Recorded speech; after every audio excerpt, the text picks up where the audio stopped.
প্রিয় শিক্ষার্থীরা, English reading স্কিলের অংশ হিসেবে ইংরেজি পত্রিকা কিভাবে পড়া যায় সে ধারাবাহিকতায় ১১৭তম ক্লাসে আপনাকে স্বাগত। Here we see, প্রথমে আমরা হেডিং পড়তে পারি। বাংলাদেশের ক্যাশলেস ইকোনমিক অ্যাম্বিশন। লক্ষ্য করুন, পুরো অংশটি নাউন ফ্রেজ হিসেবে এখানে ব্যবহার হয়েছে এবং সাবজেক্টের জায়গায় অবস্থান করছে।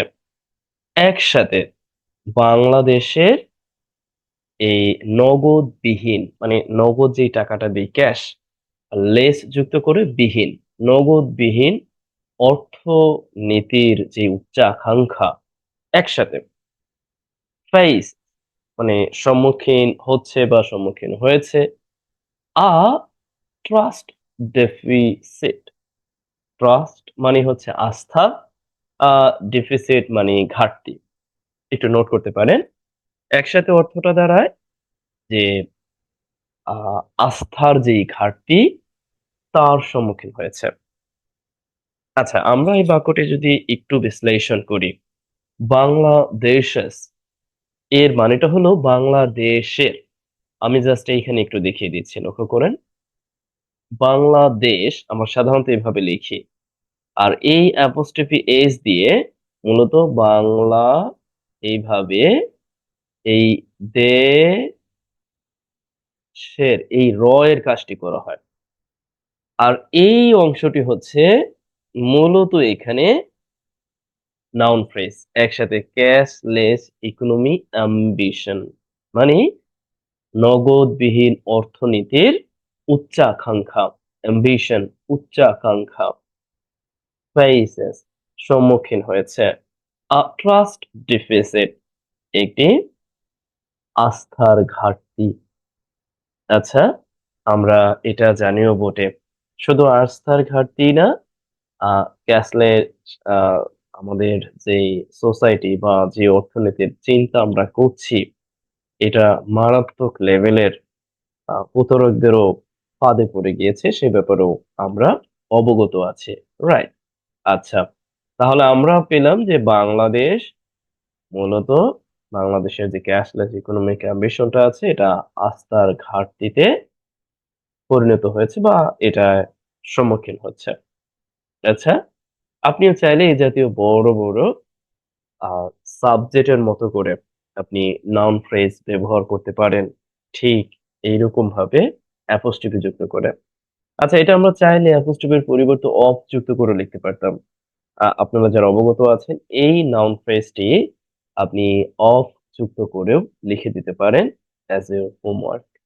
ওকে, চলুন আমরা মূল আলোচনায় যেতে পারি। দেখুন, আমরা যখন পত্রিকা পড়ি তখন প্রধানত সব জায়গায় আমাদের সমস্যা থাকে না। কেন থাকে না?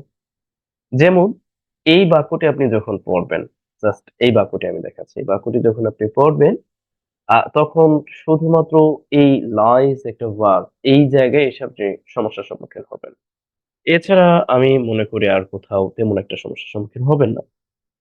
এখন বলতে পারেন কেন? লক্ষ্য করুন, বাংলাদেশ aspires মানে বাংলাদেশ আশা করছে, টু বিকাম হতে। বিকাম এর অর্থটা হচ্ছে হওয়া, টু বিকাম দিয়ে এখানে ইনফিনিটিভ যোগে লেখা হয়েছে হতে। আর aspires মিনিং দ্যাট আশা করা।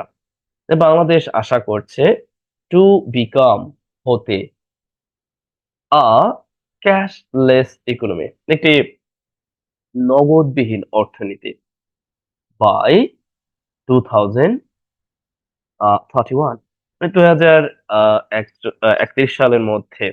দেখুন, এই যে মধ্যে নির্দেশ করতে আপনি বাই ব্যবহার করতে পারেন, মানে ভবিষ্যতে মধ্য নির্দেশ করতে এখানে বোঝানো হয়েছে 2031 সালের মধ্যে। এই মধ্যে নির্দেশ করতে এখানে বাই যোগে এই অংশটা ব্যবহার হয়েছে। প্রিপোজিশনাল আমরা বলতে পারি, অ্যাডভার্বিয়াল ফ্রেজ অথবা প্রিপোজিশনাল ফ্রেজ আমরা বলতে পারি। যেহেতু টাইম আছে, we can call adverbial phrase. 2031 সালের মধ্যে বাংলাদেশ আশা করছে, ফার্স আশা করছে একটি নগদবিহীন অর্থনীতির দেশ হতে। বাট, কিন্তু দেখুন, বাট অ্যাজ এ কনজাংশন হিসাবে আহ দুটা বাক্যকে একত্র করে তবে বিপরীত সেন্স দেয়, মানে এইটার বিপরীতে এইটা। এখানে বলা হয়েছে at the heart of that ambitious goal. at the heart এর অর্থটা হচ্ছে মূলে। দয়া করে একটু নোট করবেন, এর অর্থ কি? মূলে। মানে যে at the heart, যদিও হার্ট মানে প্রাণ বা যাই আমরা বলছি না কেন, মানে that ambitious goal। দেখুন এখানে অ্যাম্বিশনটা ব্যবহার হয়েছে নাউন হিসেবে, উচ্চ আকাঙ্ক্ষা। আর এখানে ব্যবহার হয়েছে অ্যাডজেক্টিভ হিসেবে, অ্যাম্বিশন নাউন, অ্যাম্বিশাস। তার মানে হচ্ছে এই যে উচ্চ আকাঙ্ক্ষা সম্পূর্ণ যেই আহ গোল, গোল মানে তো বুঝতেই পাচ্ছেন, মানে যেই উদ্দেশ্য, এইম, এই এইমের মূলে এইখানে ব্যবহার হয়েছে লাইজ, রয়েছে। আপনার কাছে একটু আনইজি মনে হতে পারে, আচ্ছা এটা কিভাবে অর্থ দিচ্ছে? লক্ষ্য করেন, লাইজ এখানে অর্থ দিচ্ছে রয়েছে। কি রয়েছে? ট্রাস্ট ডেফিসিট, আস্থার ঘাটতি। আচ্ছা, আহ লক্ষ্য করুন, আমরা এখান থেকে শিখতে পারি অ্যাসপায়ার্স, যার অর্থটা হচ্ছে আশা করা বা আশা করছে, যেহেতু যেভাবে আছে এভাবে বাংলাদেশে আশা করছে। টু বিকাম, হতে, ইনফিনিটিভ আকারে এখানে ব্যবহার হয়েছে। কিন্তু এই যে যে আহ দ্যাট, আচ্ছা এখানে যদি আমি প্রশ্ন করি দ্যাট এখানে কিভাবে ব্যবহার হয়েছে, দেখুন দ্যাট এখানে কিভাবে ব্যবহার হয়েছে আমি যদি আপনাকে একটু বুঝিয়ে দেই। ধরুন আমি এখানে একটু দেখিয়ে দিচ্ছি। সাধারণ অর্থে আমরা দিস বলতে বুঝি কি? দেখুন, দিস এর অর্থটা হচ্ছে আমরা এই ব্যবহার করি। আর আমাদের যদি প্রয়োজন হয়, মানে এই, এই বইটি, এই জামাটি বা এটা নির্দেশ করতে। বাট আমরা যদি বলি ওই বইটি বা ওই মোবাইলটি, তখন আমাদের এই দ্যাট এর প্রয়োজন হয়। তার মানে আমরা এগুলোকে আহ কি বলে থাকি? প্রোনাউন বলে থাকি, রাইট? আচ্ছা, এই অর্থে যে ডিটারমাইনার বলে থাকি। আচ্ছা, ডিটারমাইনার বলে থাকি, ডিস্ট্রিবিউটিভ ডিটারমাইনার আমরা বলে থাকি। এখন আমরা বলতে পারি কি? ওই। আচ্ছা, এই যে উপরে উল্লেখ করলাম ইকোনমিক অ্যাম্বিশন, এটাকে নির্দেশ করা হয়েছে ওই যে যে উচ্চ আকাঙ্ক্ষা সম্পন্ন যেই লক্ষ্য, যেই আমরা যেই মানে যেটা আমরা নির্ধারণ করেছি। আসলে গোলের বাংলা খোঁজাটা ভারী মুশকিলে পড়ে গেলাম। আচ্ছা, গোল মানে গোল, গোল, অ্যাম্বিশন, ভিশন। আচ্ছা, এই মূলে রয়েছে life. If you ask me, and what type of work lies, undoubtedly, this is called action or what? আচ্ছা, এই লাইজ দিয়ে অনেকগুলো অর্থ আপনি প্রদান করতে পারেন। রয়েছে, তারপরে থাকা অর্থে, তারপরে আহ, আপনি যদি আবারও লাইজ ইন ব্যবহার করেন, লাইক লাইজ ইন, এটার অর্থটা হচ্ছে মানে নিহিত থাকা অর্থে, নিহিত থাকা অর্থে। যেমন ধরুন আপনি যদি বলেন যে আমাদের ভাষা আন্দোলনের মূল যেই বীজ, মানে মূল যেই শক্তি, আহ, সেটা মূলত আমরা বলতে পারি, আচ্ছা একটু ভুল হয়েছে, আবার বলছি, আমাদের মুক্তিযুদ্ধের মূল যেই বীজ সেটা রোপিত হয়েছিল বা নিহিত ছিল ভাষা আন্দোলনে। তখন কিন্তু আপনি লাই ইন ব্যবহার করতে পারেন। আবারও দেখুন, লাইনের আরো অর্থ আছে। যেমন ধরুন আপনি বললেন যে লাই টু, তখন কিন্তু ঝামেলা। তখন এই লাই টু মানে হচ্ছে আহ মিথ্যা বলা, মানে মিথ্যা বলা অর্থে কিন্তু আপনি লাই টু ব্যবহার করতে পারেন। আবার দেখুন এইখানে লাইজ অর্থটা দিচ্ছে রয়েছে। দেখুন লাইয়ের ব্যবহারযোগ্যতা, যেমন ধরুন আপনার কাছে কেউ মিথ্যা বলল, তখন আপনি বললেন যে she or he lied to me, মানে আমার কাছে মিথ্যা বলেছিল, রাইট? আবার কিছু থাকা অর্থে, নিহিত থাকা অর্থে কোনো কিছুর মধ্যে, যেমন আমরা বললাম যে আমাদের প্রত্যেকের মাঝেই মনুষ্যত্ব ও যেটাকে আমরা বলতে পারি মনুষ্যত্বের বিপরীত যে এটা বিরাজ করে। তার মানে আপনি বিরাজ করা অর্থেও লাই ইন ব্যবহার করতে পারবেন। তবে কোন বিরাজ? বুঝতেই পাচ্ছেন। এই বিরাজটা হচ্ছে এই অর্থে, আচ্ছা এত বেশি অর্থ দিলে আপনাদের কাছে একটু আনইজি মনে হতে পারে। আচ্ছা লক্ষ্য করুন, আবারও লাই কিন্তু অন্য অর্থ ব্যবহার করতে পারবেন। যেমন ধরুন আপনি বললেন যে ব্রিজ নির্মাণের কাজটি অসম্পূর্ণ রয়েছে, বা আপনি এই অর্থে বললেন যে দ্য প্রপোজ, প্রস্তাবিত যে ব্রিজটি, কথার কথা আপনি বললেন বিআরআইডিজি ব্রিজ, প্রস্তাবিত যে ব্রিজটি, আপনি এখন এখানে বলে দিলেন যে লাইস, এখন এখানে বলে দিলেন যে ইনকমপ্লিট,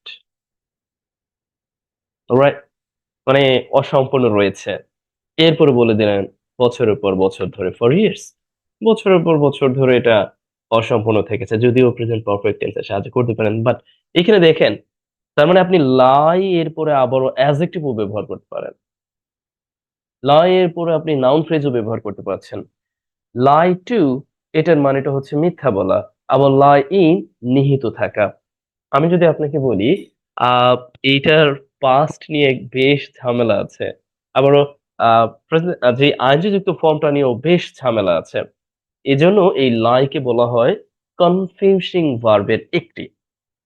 যেমন এই যে মিথ্যা বলা, এর যে পাস্ট পার্টিসিপল ফর্ম, সেটা হলো এইরকম, লাইট, রাইট। আবারও এর যে আইনজি যুক্ত ফর্ম, তা কিন্তু আবার একটু ব্যতিক্রম, তা হচ্ছে এইরকম, দেখতে পেয়েছেন, লাই। আবারও এই যে এখানে নিহিত থাকা, এটারও মানে আপনি যদি, আমরা যেটাকে বলি যে পাস্ট যদি বলতে চান, আচ্ছা, তাহলে এইটার পাস্টটা হলো, আপনি সিম্পলি বলতে পারেন যে এইভাবে, আমি একটু বলছি, লেই, এটার পাস্ট লেই। আচ্ছা, আবারও একটু যদি খেয়াল করেন যে এইটার হচ্ছে, আমি যদি পাস্ট পার্টিসিপল বলি তাহলে দাঁড়াবে লেইন। কি এক ঝামেলা না, বলুন তো? মানে নিহিত থাকা অর্থে, রাইট, লে, লে। আবারও এই ঝামেলাটা কেন, দেখুন এটা হচ্ছে পাস্ট, তবে হ্যাঁ, আপনি যদি বলেন যে আইনযুক্ত ফর্ম, তাহলে এটা কিন্তু, আমি একটু এই দুইটা ফর্মে এখানে লিখে দিচ্ছি। এটা হচ্ছে লাইট, আবারও এটাও লাইট, মানে ফার্স্ট পার্টিসিপল ফর্ম এবং first simple form, light, light আর লাইন। এখন ঝামেলাটা কোথায় হয় দেখবেন, ঝামেলাটা হয় হলো যখন আপনি আর একটা লেই আছে, মানে এইভাবে একটা লেই আছে, যার অর্থটা হলো রাখা বা ডিম পাড়া অর্থে ব্যবহার করা হয়। এটার অর্থটা কি? রাখা। এখন এই জায়গাটায় ঝামেলা, দেখুন তো, এই যে যে লাই, নিহিত থাকা অর্থে ব্যবহার করলাম, এটার পাস্ট ফর্ম হচ্ছে লেই। আচ্ছা, এই এক বাক্যে তো পুরো অধ্যায় শেষ হয়ে যাবে মনে হচ্ছে। আচ্ছা, তারপরে বুঝিয়ে দিচ্ছি, লক্ষ্য করেন।